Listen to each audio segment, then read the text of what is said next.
எல்லா பெண்களுக்குமே அவரு முன்னுரிமை கொடுக்குறாரு. அவரு அக்கா தங்கச்சி கூட அவர் தங்கச்சி கூட பிறந்திருக்கிறாரு. அதனால அது என்னன்னு தெரியுது. நீ அக்கா தங்கச்சி கூட பிறந்தவனா? நீ எப்படி பேசுவ அந்த வார்த்தையெல்லாம்? அப்படி பேச உங்களுக்கு தகுதி கிடையாது. நீங்க அவரை பத்தி பேசணுத்துக்கு பொதுமக்கள் நாங்க எல்லாருமே சேர்ந்து அவரை நீங்க பேசணும் உங்களை நாங்க மறுநாள் கண்டிக்கிறோம். நீங்க அவர்கிட்ட மன்னிப்பு கேட்டே ஆகணும். அப்படி கேட்கலன்னா தமிழ்நாட்டு மக்களுங்க எல்லாருமே பெண்கள் எல்லாருமே போராட்டம் நடத்துவோம். உங்க வீட்டு பொம்பளைங்களை யாருனாச்சும் அக்கா தங்கச்சிங்க வந்து உன் அம்மா வந்து உன்னை மேல ஐயோ மவனேன்னு கட்டி பிடிக்கிற போது அப்ப நீ தப்பா நினைப்பியா? அவர் சின்ன எங்களுக்கு வந்து புள்ளையா நினைக்கிறோம், அம்மாவா நினைக்கிறோம், அப்பாவா நினைக்கிறோம், அண்ணன் தம்பியா நினைக்கிறாங்க எல்லாருமே. அப்படிதான் நாங்க நினைக்கிறோமே தவிர உன்ன மாதிரி தப்பான எண்ணத்தை நாங்க பார்க்கவும் மாட்டோம், தப்பான எண்ணத்துல இருக்கவும் மாட்டோம். அவரு அப்படி நினைச்சதே கிடையாது யாரையுமே. பெண்களை பொறுத்த வரைக்கும் அவங்க அம்மா இருக்கிறாங்க கூட அவங்கள மாதிரி நினைப்பாங்க. அக்கா தங்கச்சின்னா எங்க அக்கா தங்கச்சி தான் நினைப்பாரு. உனக்குன்னு பொண்ணு இருக்குல்ல, அப்ப போய் அவங்க அண்ணன் கட்டி பிடிக்கும் போது ஏமா கட்டி பிடிக்கிறேன்னு கேளு. போய் ஏமா அண்ணன் மேல கை வச்சு பேசுற அப்படின்னு கேளு. எதுவுமே தெரியாது. நீ எல்லாம் என்ன கட்சியில இருக்கிற கட்சியில சொல்லு பாக்கலாம். அவரு செஞ்சது கால் தூசி நீ செஞ்சிருப்பியாடா? எதுவுமே செஞ்சது இல்ல. ஆனா பேசுறது மட்டும் பேசுறீங்க. நல்லா பெண்களை ஃபர்ஸ்ட் பின்னாடி வந்தா என்ன வன்முறை எவ்வளவு கஷ்டப்படுறான்னு அதை மாதிரி தெரிஞ்சுக்கிட்டு பேசுங்க.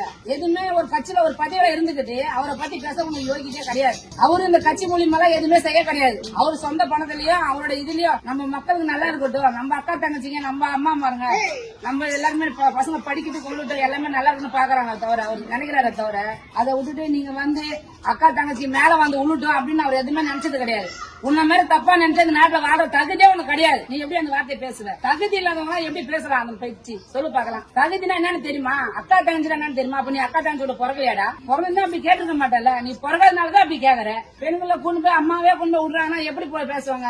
எங்க வீட்டு பசங்க எங்க வீட்டு பிள்ளையாட நாங்க நினைக்கிறோமே தவிர உன்ன மாதிரி எல்லாரும் தப்பா நினைக்க மாட்டாங்க. எங்க வீட்டிலேயே எங்க ஹஸ்பண்ட் இருக்கிறாங்க, எங்க அண்ணன் தம்பி இருக்கிறாங்க, எல்லாருமே கூட பிறந்தவங்க இருக்கிறாங்க. நாங்க அது போலதான் நினைக்கிறோம். எங்க விஜயண்ணாவை பொறுத்த வரைக்கும் அவரு எங்களுக்கு அண்ணன், நாங்க அவங்களுக்கு தங்கச்சி. அந்த இதுலதான் நாங்க அவர்கிட்ட பழகிறோமா தவிர உன்ன மாதிரி பாக்குறவங்க எல்லாம் போய் கட்டி பிடிக்கிறது நாங்க பொம்பளைன்னு அவ்வளவு இதை சீப்பா போயிடல. எங்களுக்கு அவரே எங்க அண்ணன் தளபதி, எங்களோட உயிர் அவரு. அவங்களுக்கோசம் நாங்க என்ன வேணா பண்ணுவோம். எங்களை யாரும் ஒண்ணும் பண்ண முடியும். எங்களை பொம்பளைகளை பத்தி பேச உங்களுக்கு தகுதி இல்ல. நீ அவரை நீ மன்னிப்பு கேட்டே ஆகணும். அவர்கிட்ட நீ மன்னிப்பு கேட்கற வரைக்கும் நாங்க விட மாட்டோம். போராட்டம் பண்ணுவோம். மக்களுக்கு போராட்டம் பண்ணுவோம். நீ மன்னிப்பு கேட்டே ஆகணும். எங்களுக்கு அண்ணனாவோ எங்க அம்மாக்கு அவர் பிள்ளையாவோ என் தம்பிங்களுக்கு சகோதரனாவோ தெரியுறாரு. நீ எப்படி எங்களை சொல்லுவ? எங்க சகோதரங்களே எங்களை எதுவுமே சொல்றது இல்ல.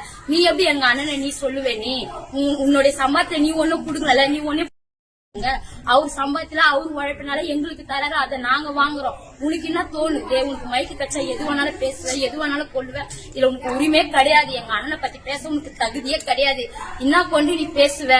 நீ மன்னிப்பு கேட்டுதான் ஆகணும்.